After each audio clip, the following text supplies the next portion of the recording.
Season 8 start అయినాక నాకు తెలిసి ఈ రోజు కోసం వెయిట్ చేసినంత ఇంకా ఏ రోజు కోసం వెయిట్ చేసి ఉండరు కదా. ఎందుకంటే అంత ఇంట్రెస్టింగ్ ఎలిమినేషన్, అంత సస్పెన్స్తో కూడిన ఎలిమినేషన్ ఈ వారం జరగబోతుంది అనేది అందరికీ తెలుసు. కాబట్టి అందరి ఆశ ఒకటే, సోనియా వెళ్ళిపోవాలి అన్నట్టుగా.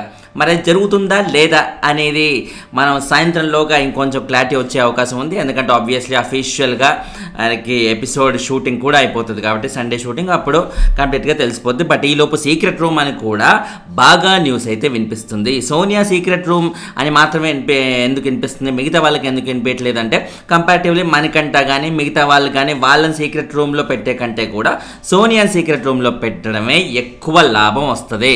దానికి main one of the reasons ఏంటంటే సీక్రెట్ రూమ్ బేసిక్ కాన్సెప్ట్ ఏంటి బాబాయ్, ఎవరైతే ఆ సీక్రెట్ రూమ్కి వెళ్ళి మనం ఎలాగైతే టీవీల్లో ల్యాప్టాప్ల్లో షో చూస్తామో ఇంట్లో నుంచి, అలాగే వాళ్ళకు కూడా సీక్రెట్ రూమ్లో ఉన్న కంటెస్టెంట్ కూడా లైవ్లో యాజ్ టీజ్గా జరిగే చూపిస్తారు కదా. చూపిస్తున్నప్పుడు వాళ్ళు కంప్లీట్గా చూస్తారు. సో ఆ ఎలిమినేట్ అయ్యాడేమో అని అనుకున్న కంటెస్టెంట్ గురించి విపరీతంగా మాట్లాడుకున్నప్పుడు ఈ కంటెస్టెంట్ లోపల ఉన్న కంటెస్టెంట్కి, సీక్రెట్ రూమ్లో ఉన్న కంటెస్టెంట్కి రెచ్చిపోయి వాళ్ళ హౌస్ లోపలికి వెళ్ళి అల్లాడిచ్చేస్తారు అనేదే బేసిక్ కాన్సెప్ట్. అందుకే సీక్రెట్ రూమ్ అనేది అంత ముందు నుంచి కూడా బిగ్ బాస్లో సీక్రెట్ రూమ్ ఉంది అంటే ఆ ఎగ్జైట్మెంట్ అనేది వచ్చేది. బట్ కొన్ని సంవత్సరాల నుంచి ఎగ్జైట్మెంట్ అనేది కంప్లీట్లీ ఎలిమినేట్ అయిపోయింది. దానికి మెయిన్ రీజన్ ఏంటి, అట్లా బీభత్సంగా ఒక కంటెస్టెంట్ గురించి మాట్లాడుకునే వాళ్ళు సీక్రెట్ రూమ్కి వెళ్తే ఆ కంటెస్టెంట్ గురించి మాట్లాడుకునే కైండ్ ఆఫ్ కంటెస్టెంట్లు సీక్రెట్ రూమ్కి వెళ్ళట్లేరు. అండ్ సీక్రెట్ రూమ్లో వెళ్ళిన కంటెస్టెంట్లు కూడా ఆ రేంజ్లో ఇట్లా కమెంట్లు వేసుకొని ఆ రేంజ్లో రచ్చరచ్చ ఆయన గురించి కమెంట్ తెలిసినా కూడా లోపలికి వెళ్ళి వాళ్ళ గురించి ఆరాధీసి ఎంక్వైరీ చేసి లేకపోతే క్వశ్చన్ చేసి కాలర్ పట్టుకొని అడిగే లెవెల్ కంటెస్టెంట్లు కూడా లేరనమాట. సో ఇలా ఎలా చూసుకున్నా కూడా వాళ్ళకి ఏ విధంగా వర్కౌట్ అవ్వట్లేదు. కాబట్టి ఇప్పుడు ఫస్ట్ సీజన్ని చూసుకుంటే ముమైత్ ఖాన్ ఆమె సీక్రెట్ రూమ్కి వెళ్ళినప్పుడు ఓకే ఫైన్ అన్నట్టుగా తిరిగి వచ్చినప్పుడు సోగా పర్లేదురా బాగానే రియాక్ట్ అయింది అన్నట్టుగా అనిపిస్తుంది. మోరోవర్ ముమైత్ ఖాన్ ఏంటంటే అంత హైప్ ఉన్న కంటెస్టెంట్ కాదు అప్పటికి ఆ సీజన్లో. అండ్ మాటికి బయటికి వెళ్ళొస్తూ రావడం, ఏదో చిన్న ఇష్యూస్ పరంగా కోర్టు కేసు పరంగా రకరకాలుగా బయటికి వెళ్ళొస్తూ రావడం వల్ల పెద్దగా హైప్ ఉన్న కంటెస్టెంట్ ఏం కాదు. కాబట్టి ఓకే ఫైన్ సోగా ఉంది ఆ సీజన్లో. సెకండ్ సీజన్లో నూతన్ నాయుడు సేమ్, ఆయన కూడా హెల్త్ ఇష్యూ పరంగా కానీ రకరకాలుగా ఒకసారి ఫేక్ ఎలిమినేషన్ అని బయటకు పంపించి మళ్ళీ రీఎంట్రీ అని మళ్ళీ లోపల పంపించడం, ఇలా ఏ పరంగా చూసుకున్నా కూడా ఆ సీజన్లో కూడా మెగా ఫ్లాప్ అయింది. ఎందుకంటే నూతన్ నాయుడు గురించి ఆ సీజన్లో మాట్లాడుకుని ఆయన గురించి చర్చించుకొని దాన్ని పట్టుకొని నూతన్ నాయుడు గారు లోపలికి వచ్చి అసలు నా గురించి అలా మాట్లాడుకుంటావు ఇలా మాట్లాడుకుంటావు అని క్వశ్చన్ చేసే సీన్ ఆయనకి లేదు. ఆయన గురించి మాట్లాడుకునేంత సీను ఇంట్లో వాళ్ళకు కూడా లేదనమాట. ఎందుకంటే అంత కంటెంట్ ఆయన నుంచి పెద్దగా ఏమీ రాలేదు. సీజన్ 2 అంటే మన డౌట్ లేకుండా కౌశల్ అందరూ చేసిన ఏకైక జపం అది మాత్రమే. కాబట్టి ఇంకెవరి గురించి ఏమీ మాట్లాడుకోవడానికి లేదు. ఒకవేళ కౌశల్ని సీక్రెట్ రూమ్లో పెట్టుంటే డౌట్ లేకుండా రచ్చ అయ్యేది ఆ సీజన్లో. అందరూ కౌశల్ గురించి నెగిటివ్గా మాట్లాడుకునేవారు, ఆయన లోపలికి వచ్చాక తాట తీసేవాళ్ళు అందరూ. సో అది వేరే విషయం అనుకోండి. తర్వాత థర్డ్ సీజన్లో రాహుల్ది ఏంటంటే సీక్రెట్ రూమ్ కాన్సెప్ట్ ప్రకారంగా ఆయన గురించి ఎవరెవరైతే నెగిటివ్గా మాట్లాడుకుంటారో లోపలికి వచ్చి వాళ్ళ గురించి రచ్చ చేస్తే అది బంపర్ హిట్ అయ్యేది. బట్ థర్డ్ సీజన్లో ఏంటి, అది లవ్ యాంగిల్ వైపు వెళ్ళిపోయిందనమాట. ఇప్పుడు రాహుల్ అండ్ పునర్నవి వాళ్ళిద్దరి మధ్య ఏదైతే బాండింగ్ ఉందో ఆ బాండింగ్ అనేది బ్యూటిఫుల్గా ఎక్స్పోజ్ చేయటం వల్ల రాహుల్ తిరిగి రీఎంట్రీ ఇచ్చినప్పుడు కూడా పునర్నవి ఎగ్జైట్ అవ్వడం, వాళ్ళిద్దరి మధ్య కెమిస్ట్రీ కానీ ఫెంటాస్టిక్ అనిపించింది. అదొక డిఫరెంట్ ఫీల్. అంటే ఇప్పుడు సింపుల్గా చెప్పాలంటే ఇప్పుడు ఎన్టీఆర్ని మనం దేవరాలో యాక్సెప్ట్ చేసాము, బృందావనంలో కూడా ఆల్రెడీ యాక్సెప్ట్ చేసాము. బట్ అందరూ ఎక్కువ శాతం కోరుకుంది దేవర, బృందావనం కాదు. థర్డ్ సీజన్లో బృందావనం అయింది అదనమాట.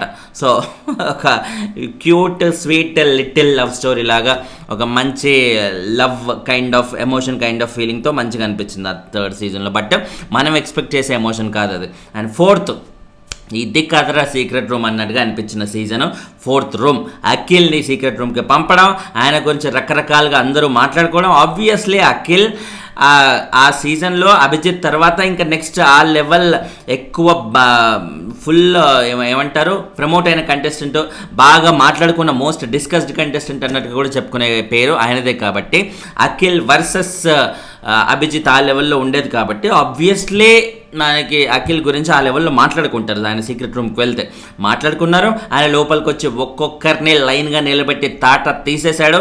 Secret room concept super hit, blockbuster. అది సీక్రెట్ రూమ్ అంటే అలా అవుతుందా అనే ఉద్దేశంతో 4th సీజన్లో హిట్ అయ్యేసరికి మళ్ళీ ఫస్ట్ 3 సీజన్స్లో పెద్దగా కాకుండా 4th హిట్ అయ్యేసరికి మళ్ళీ నెక్స్ట్ ఫర్దర్ సీజన్లో లోబోని పంపించారు. 5th సీజన్లో లోబో ఆయన ప్రశాంతంగా ఏంటి ఇప్పుడు ఇది నాకే సపరేట్ రూమ్ ఇచ్చారా, బాగుందిరా రూమ్, అరే మంచిగా నాకు స్నాక్స్ లంచ్ డిన్నర్ తీసుకురాను రా, సరదాగా తిని పెడతా, ఏంటిది పాప్కార్న్ కూడా తేవచ్చుగా, సరదాగా చూస్తూ తింటాను ఎందుకంటే ఇది మ్యాట్నీ కాదా, ఫస్ట్ షోనా, అసలు సినిమా కాదా, ఓకే ఏంటి ఇప్పుడు నేను చూడాలి, అవన్నీ చూసి ఏం చేయాలి అన్నట్టుగా ఆ లెవెల్లో కన్ఫ్యూజన్లో అయితే ఉండి ఆయన బిగ్ బాస్ ఏదో ఆయనను ఒక రూమ్లో పెట్టాడు, ఆయన సపరేట్గా ఒక షో వేసి సినిమా చూపిస్తున్నాడు, బాబు పాప్కార్న్ తీసుకురా, బాబు అది తీసుకురా, ఇది తీసుకురా అంటే ప్రశాంతంగా తింటూ కూర్చున్నాడు తప్ప ఆయన వల్ల ఏమీ కాలేదు. అండ్ లోబో గురించి ఎవరైనా ఏం మాట్లాడుకుంటారు, ఆయన గురించి నెగిటివ్గా మాట్లాడుకోవడానికి, పాజిటివ్గా మాట్లాడుకోవడానికి కానీ సరే ఏదైనా సరే లోబో గురించి ఏముంది మాట్లాడుకోవడానికి, ఆయన గురించి ఎవరూ మాట్లాడుకోలేరు. పోనీ లోబో ఏమైనా లోపలికి వెళ్ళి ఏమన్నా అల్లాడించాడా అంటే అదే లేదు. ఏ పరంగానూ మెగా డిజాస్టర్ అయిన సీక్రెట్ రూమ్ ఎంట్రీ ఏదైనా ఉందంటే అది 5th సీజనే. ఆ సీజన్ పరంగా చాలా బాగుండొచ్చు, ఇంట్రెస్టింగ్గా సన్నీ కానీ మిగతా వాళ్ళని చూస్తుంటే అనిపించవచ్చు, కానీ లోబో పరంగా జరిగిన సీక్రెట్ రూమ్ ఎంట్రీ అనేది మెగా డిజాస్టర్ అనే చెప్పాలి. అండ్ తర్వాత రీసెంట్ మొన్న సీజన్లో బాబోయ్ ఆయన ఏదో యాక్షన్ హీరో అనుకుంటే ఈయన ఓవర్ యాక్షన్ చేస్తున్నాడు, చైల్డ్ ఆర్టిస్టా అన్నట్టుగా అయితే అయిపోయింది అనమాట. Child artist level Gautam, Ashwatthama 2.0 ఆయనే వేసేసుకున్న ట్యాగులన్నీ ఎవరన్నారు. పైగా ఆయన ఏమేం చెప్పాలో, ఎట్లా డైలాగ్ డెలివరీ చేయాలో సీక్రెట్ రూమ్లో ఉంటూ ప్రాక్టీస్ చేశాడు. అంటే ఎంత కుర్రతనం చూడండి, అది ఎంత చైల్డిష్, ఎంత ఆ టైప్లో ఉంది. చాలా మోస్ట్ కామెడీ ఎంటర్టైన్మెంట్ పరంగా చూసుకుంటే 7th Gautam secret room entry అనే చెప్పాలి. ఆయన ఏదేదో ఊహించుకుంటే అది ఇంకేదో అయిపోయింది. పూర్తి నవ్వుల పాలైన సీక్రెట్ రూమ్ ఎంట్రీ ఏదన్నా ఉందంటే ఆయన అది మాత్రమే. అండ్ దాని తర్వాత ఈ సీజన్లో మళ్ళీ ఆ ఛాన్స్ ఉంది. ఎవరికి?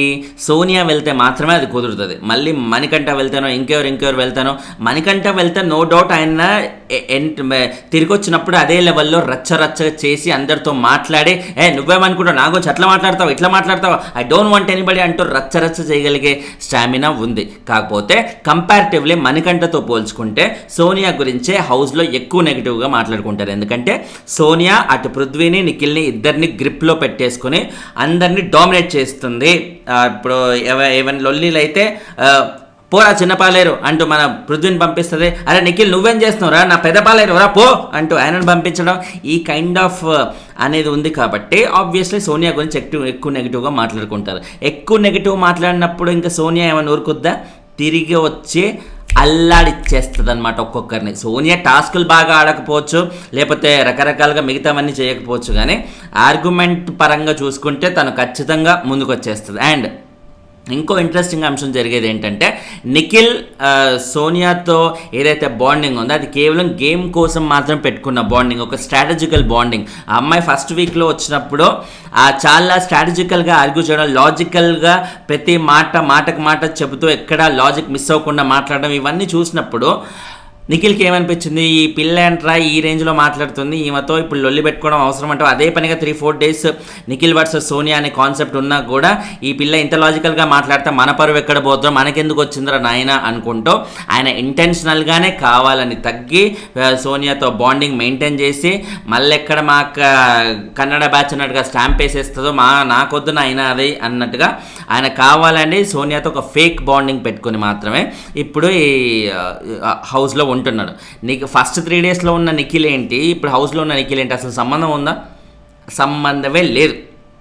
కాబట్టి ఇప్పుడు సోనియా వెళ్ళిపోతే ఆబ్వియస్లీ నిఖిల్ మన పృథ్వీతో కానీ మిగతా వాళ్ళతో కానీ ఖచ్చితంగా సోనియా గురించి నెగిటివ్గా మాట్లాడే అవకాశం ఉంది. ఎందుకంటే మీరు చూసుకుంటే మొన్న రెడ్ ఎగ్ ఇవ్వాలనుకున్న కాసేపటికి ముందు వరకు కూడా అభయ్తో కానీ మిగతా వాళ్ళతో కానీ అసలు నాకు సోనియా ఏం నచ్చదురా, బాగా డామినేట్ చేస్తూ ఉంటుంది, అసలు నేను తింటే ఎందుకు, తినుకుంటే తనకెందుకు, తనకి చెప్పి తినాలంటది, నిల్చోమంటది, కూర్చోమంటే అసలు ఏమనుకుంటుందిరా నా గురించి అన్నట్టుగా వాళ్ళ ముందు సోనియా గురించి ఏదో కావాలని నెగిటివ్గా మాట్లాడిండు. సోనియా ఆయనతో అంత బాండింగ్ ఏం లేదు, వాళ్ళిద్దరు ఏం ఫ్రెండ్స్ కాదు అన్నట్టుగా అది ప్యాసిఫై చేయడం కోసం, లేకపోతే రెడ్కి ఇవ్వబోతున్నాడు కాబట్టి వీళ్ళందరూ ఎలాగో మళ్ళీ నన్ను అపార్థం చేసుకుంటారు, ఎందుకు వచ్చిందిరా నాయన అంటూ వాళ్ళని ప్యాసిఫై చేయాలనే ఉద్దేశంతో మాత్రమే అప్పుడు సోనియా గురించి నెగిటివ్గా మాట్లాడిండు. ఇప్పుడు మళ్ళీ సోనియా బయటికి వెళ్ళిపోయాక మిగతా హౌస్ మేట్ సపోర్ట్ అనేది ఖచ్చితంగా కావాలి ఆయనకి. ఎందుకంటే ఒక్కడే సోలో అయిపోతాడు, సోలో అయిపోయి అదే పనిగా నిఖిల్ కేవలం సోనియా చేతిలో చెంచాగా ఉన్నాడు ఇన్ని రోజులు అన్నట్టుగా హౌస్ మొత్తం టాక్ పాడుతుంది. కొత్త కంటెస్టెంట్స్ వస్తే వాళ్ళకు కూడా ఈ సీత ప్రేరణ వీళ్ళందరూ ఎక్కిస్తారు, తద్వారా నిఖిల్ ఇంకా నెగిటివ్ అవుతాడు. కాబట్టి నిఖిల్ డౌట్ లేకుండా సోనియా గురించి నెగిటివ్గా మాట్లాడేస్తాడు. అందులో పృథ్వీ గురించి పక్కన పెట్టండి, నిఖిల్ మాత్రం ఖచ్చితంగా మాట్లాడతాడు. నిఖిల్ అలా మాట్లాడినప్పుడు ఏమవుతుంది, సోనియాకి తిక్క రేగి లోపలికి వచ్చి మిగతా వాళ్ళతో పాటు నిఖిల్ని కూడా అల్లాడిచ్చేస్తామన్నమాట. మిగతా వాళ్ళు ఓకే, వాళ్ళు ఎలాగో ముందు నుంచి అలా మాట్లాడుకుంటారో, మా ముగ్గురు ఏదో స్కామ్ చేస్తారో, వీళ్ళ ముగ్గురే కొంచెం హౌస్లో మొత్తం డామినేటింగ్ అనే ఫీలింగ్ మిగతా హౌస్ మేట్స్ అందరికీ ఉందని సోనియాకి ఎలాగో తెలుసు. బట్ నిఖిల్ కూడా ఈ రేంజ్లో తన గురించి నెగిటివ్గా మాట్లాడుకుంటారని సోనియా ఎక్స్పెక్ట్ చేయలేదు. కాబట్టి అప్పుడు నిఖిల్ గురించి ఖచ్చితంగా రిటర్న్ వచ్చినప్పుడు, రీఎంట్రీ ఇచ్చినప్పుడు డౌట్ లేకుండా నిఖిల్తో రచ్చ అవుతుంది. ఏదైతే సీజన్ స్టార్ట్ అయినప్పుడు ఫస్ట్ 3 డేస్లో నిఖిల్ వర్సెస్ సోనియా ఆ హీట్ అనేది మనం ఎంజాయ్ చేసామో, మళ్ళీ ఆ హీట్ బయటకు వచ్చే అవకాశం అయితే ఇప్పుడు ఉంటుంది. ఎందుకంటే ఎలాగో నిఖిల్ మాస్క్ పూర్తిగా తొలగిపోయింది కాబట్టి ఇంకా సోనియాతో ఫ్రెండ్షిప్ నాకెందుకు, ఏముంటే నాకెందుకు, ఇప్పుడు నేను అల్లాడిస్తా చూడరా అన్నట్టుగా నిఖిల్ కూడా బయటకు వచ్చి అల్లాడిచ్చే అవకాశం అయితే ఉంది. ఎందుకంటే అప్పుడు కూడా వెళ్ళి ఆమె కింద పాలేరులాగా అదే బతుకుతూ ఉంటే ఇంకా కథం, ఇంకా నిఖిల్ ఇంకా ఫినిష్, ఇంకా ఆయన హెల్మెట్ అవ్వడం తప్ప వేరే అవకాశం అయితే ఉండదన్నమాట.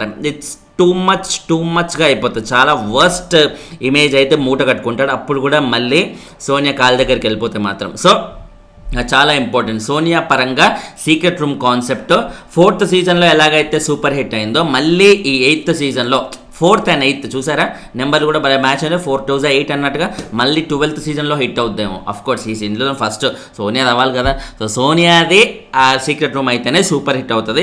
మణికంఠ కానీ మిగతా పేర్లు కూడా బాగా అనిపిస్తున్నాయి. బట్ సోనియాది అయినంత సూపర్ హిట్ నాకు తెలిసి ఎవరిది కాదు. ఎందుకంటే ఆమె గురించి మాట్లాడుకునేంత నెగిటివ్గా హౌస్ మొత్తంలో ఇంకెవరి గురించి ఎవరూ మాట్లాడుకోరు. అది మీకు అనిపించిందా లేదా? నాకు అనిపించిన కాన్సెప్ట్ సోనియాని సీక్రెట్ రూమ్లో పెడితే బాగుంటుందా, సీక్రెట్ రూమ్ ఎందుకు బాబు సీదా వెళ్ళి పంపించండి, నాకు ఎందుకు ఇదంతా అన్నట్టుగా అనిపిస్తుందా? కింద కామెంట్లు అయితే చేసి చెప్పుర్రి. లైకులు కొట్టారా ఇంతకీ? కొంచెం లైకులు కొట్టండి బాబాయ్, ఎక్కువ మంది కనిపిస్తాయి వీడియోలు, ఎక్కువ మంది కనిపిస్తేనే కదా నాకు కొంచెం ఎక్కువ మంది వీడియోలు చూస్తే తద్వారా నాకు ఉత్సాహం వచ్చి ఇంకా ఎక్కువ చేయాలనిపించదు. ఇంకా ఎక్కువ అంటే ఓవర్ యాక్షన్ కాదు వీడియోలు, దయచేసి. బాయ్.